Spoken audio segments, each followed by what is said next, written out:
Okay, so you want to have a go at being an online entrepreneur, but you're not sure how to actually get started. Well, let me give you 4 key tips for getting off your ass and on the path to financial freedom. Tip number 1, start with the right mindset and expectations. Now, I see so many people fail because of this. It dooms them to the inevitable failure before they even start. And the problem is that they want to make millions like yesterday. They don't want to put in any work, and they don't want to learn the skills that will enable them to make money online sustainably and successfully. They want a done-for-you system so that they can just push a big fucking red button and bathe in the mountains of $100 bills that will then automatically rain down upon them from the heavens. Scarily, that's not as much of an exaggeration as you might think, but it is a pipe dream. A successful, sustainable online business requires hard work, focus, discipline, organisation, and persistence, among other things. And if you're not prepared to put in the work, then go buy a lotto ticket, put Netflix on, and sit on your ass until the numbers are drawn. Your chances of success doing that will be higher. There's more to the whole mindset than what I've just talked about, in my opinion. But that is the number one reason for failure for most people, and the number one thing that you'll want to get right up front.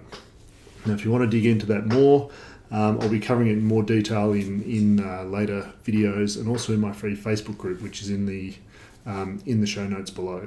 So that's number 1. Number 2, choose your path. Now, don't make the mistake that I did. When I started, I had this idea of creating a portfolio business. Because I'd worked with online business owners for some time, and I'd heard horror stories of people having their businesses devastated by Google SEO changes, or having their Amazon store shut down, or having their Facebook ad account banned, all of which are real stories. It actually happens. But the lesson from that was not to be relied on a single platform or traffic source. So I thought, okay, I'm not going to get caught by that. I'll go and create multiple streams of income so that if something happens to one of them, then I won't be blown out of the water. Now, I'm not saying that's a bad goal. In fact, it's still a goal for me. However, the mistake I made was trying to do it all from day one. So I started an Amazon business, and then at the same time I started a consulting business. And then I enrolled in a local lead generation course and started doing that on the side as well. So I'm trying to get 3 separate businesses off the ground at the same time and dividing my focus across all of them. The result? Confusion, overwhelm. I got bogged down trying to do too many things at once, and in the end I didn't get very far with any of them. So it wasn't until I prioritized one over the others that I really started to get traction. So my second tip is to pick a single opportunity and focus just on that. You can always add in other revenue streams, other businesses, other traffic sources, other platforms later. So that's tip number 2.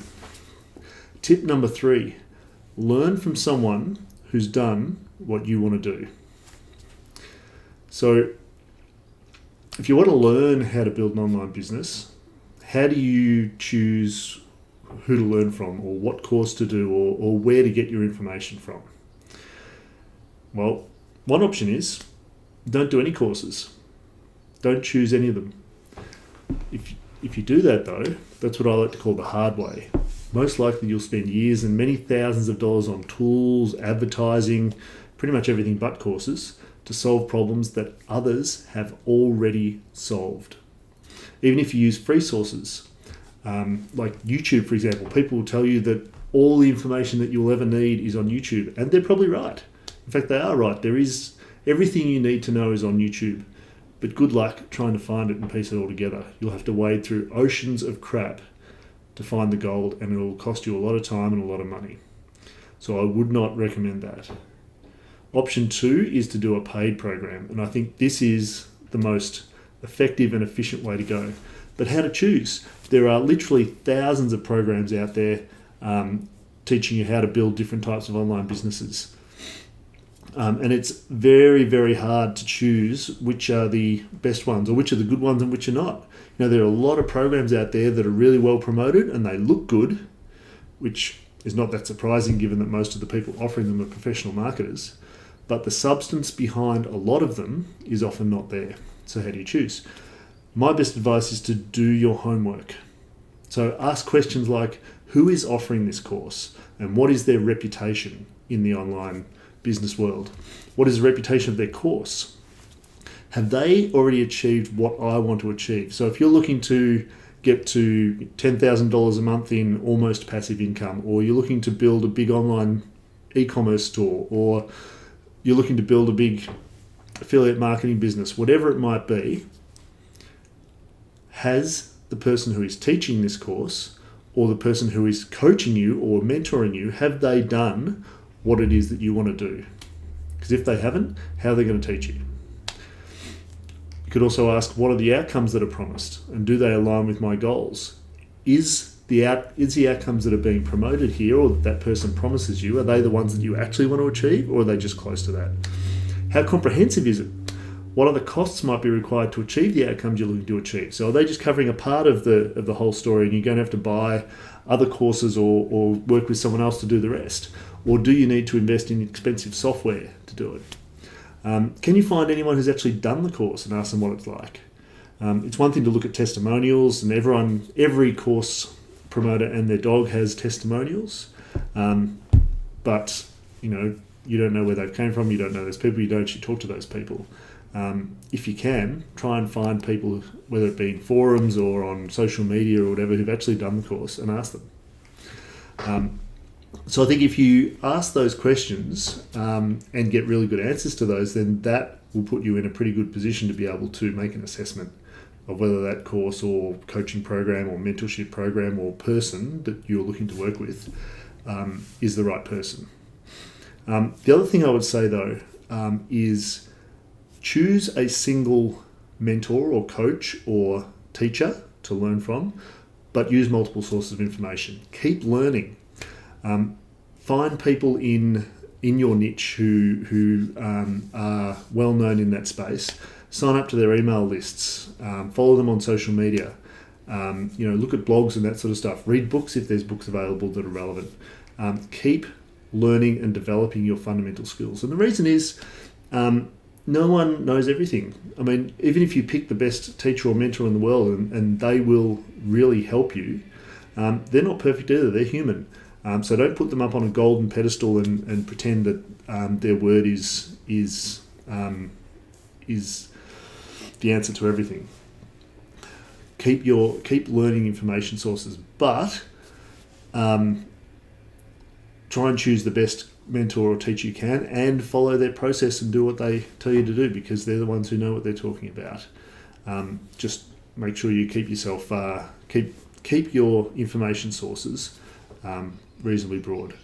Good way to think about this, I think, is the Lego principle. So I think Ryan Levesque was the person I first heard this from. And the Lego principle is, when you buy a box of Lego and it's got a spaceship or a castle or something you build with it, and it's got the step-by-step instructions of how to build it.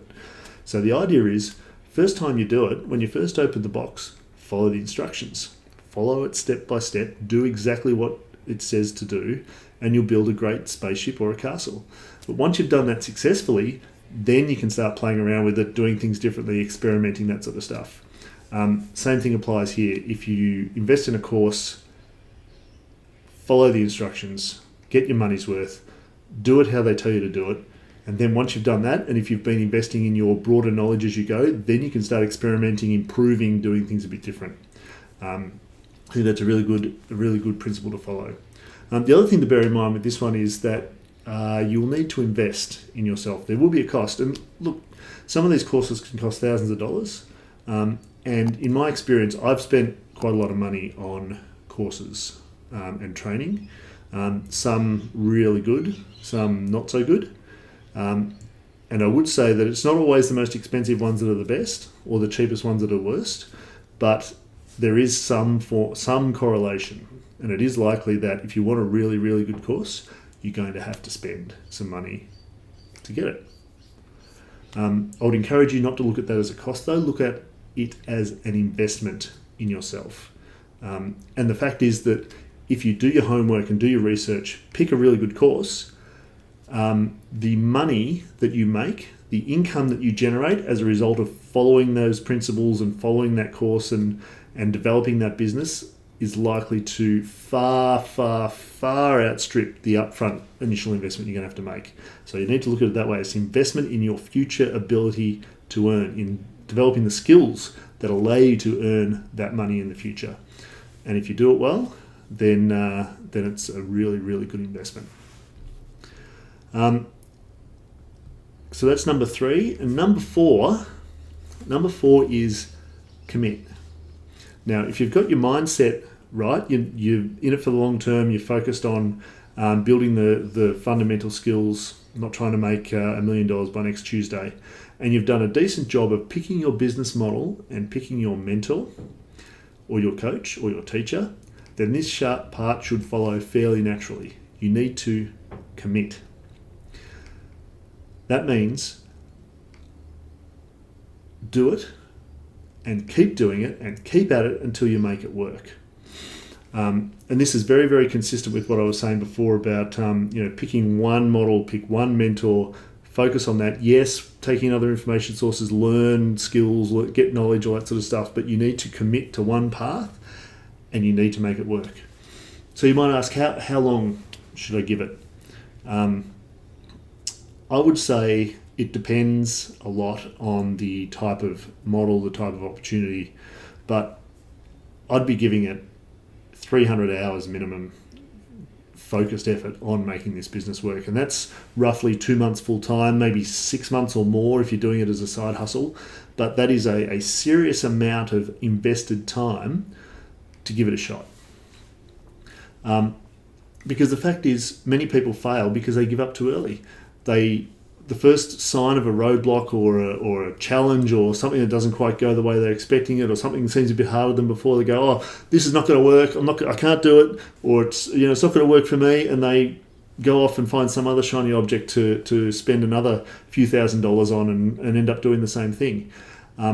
Most of those people, if they pushed a little longer and focused on working through whatever challenges or speed bumps that they'd run into, they would make it work and they'd be making money.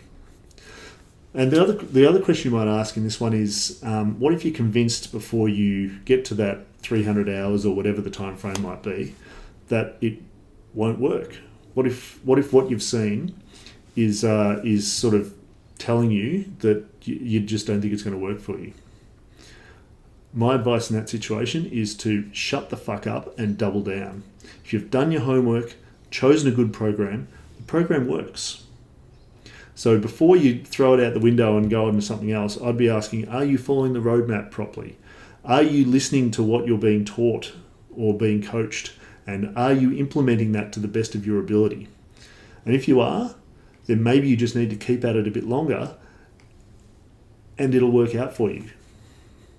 The bottom line is, if you've chosen well, it works. You just need to put in the effort to make it work.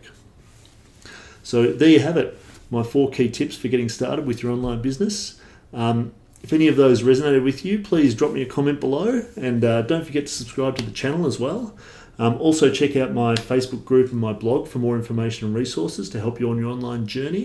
There's links for those in the notes below as well. But whether you want to take up my help or not, and I would say, by the way, that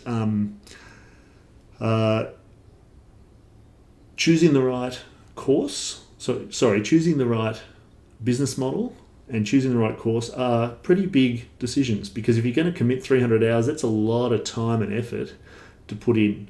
And so those are important decisions, and you need to do your best to get those right to increase or maximize the chances of your success. I've been in this space now for quite a while. I've done a lot of courses. I've started a bunch of different businesses, and even before I started my own businesses, I was working with different online business owners and different online business models. I've developed a little bit of some principles and starting to work out a framework or a process for making those decisions. So if that's interesting to you, if you want to learn more about that, then again, just reach out via my Facebook group, give us an email or drop me a comment below, and I'd be happy to help you out with that. But whether you take up my help or not, just being aware of these 4 things and doing your best to put them into practice will vastly improve your chances of success online. That's it. Good luck and see you next time.